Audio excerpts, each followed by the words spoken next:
Eric Monte quotes, there were white writers on Good Times along with me, and we always fought because all they wanted to do was stereotypes. Eric Monte was the co-founder of Good Times. He really got it, but Norman Lear got all the credit. I don't have to tell you how racism institutionalized systematic it was. Eric Monte had a big hand. Him and Michael Evans, the original Lionel on the Jeffersons, were creative forces behind the scenes. They were doing work. Michael Evans had actually done some work on All in the Family. Eric Monte had a hand in what's happening. He had two hit shows, but being a young black man, the executives were overpowering. And this is what we talk about institutionalized systematic racism. They wanted stereotypes. They wanted things to be a certain way. He did win his case, but he got white ball. They'll call it black ball. I call it white ball because let's call it for what it is, you know.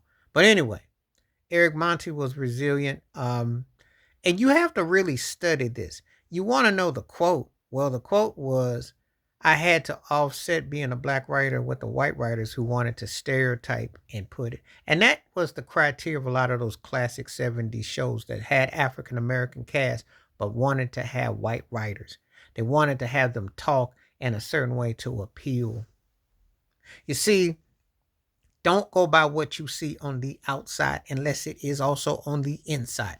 Don't go by what you see on the outside unless it is also on the inside. Translation in English, just because it look a certain way don't mean it is a certain way. So, this is what we didn't have to deal with. We had to deal with this nonsense, this, homogenized. And, you got a glimpse of, have you ever seen the movie Hollywood Shuffle with Robert Townsend? They had a scene where he had to take where it says walk in and act in black. And the white guy was doing a strut and everything. This is what they be doing. They teaching you their own way to sell it a certain way. You might laugh and you might cringe and you say, oh, yeah, that's all that. They still do it with hip hop. When you think the people be saying the N word all day and calling black women the B word and all the other stuff that goes on, and the degrading and the demeaning and the nonsense that goes on, think about it. Think about it. Think about the tone of the music, the algorithms of the music. What do you think that's about? What do you think is that on? You know, they have that done on purpose. Those rhythms, those beats, that's done on purpose. The slanging, the way they bring the sagging clothes, the way they bring the whole thing. People don't have no discretion no more. Used to keep that inside your house. Now they all out in the open with it.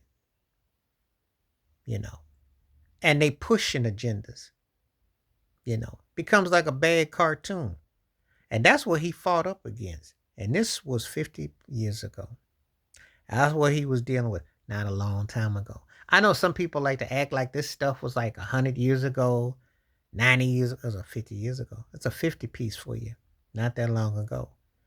And not long enough when they acted indifferent to the creators of who was doing what and where. Because if you really understand Good Times, that was a black man who created that show.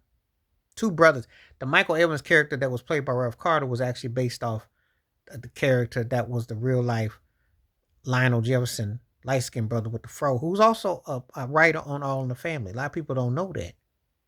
And his name was used. Him and Eric Monte were always having to deal with the status quo on the set of Good Times and in other shows. But Eric Monte was responsible for what's happening, which also became Cooley High. Think about the whole nine, but you don't get taught that because they whitewash so much. Wash your hands, keep your mind clear, watch out for another. Share if you like, stay safe, stay blessed, stay woke, stay free. I'm out one time. Peace.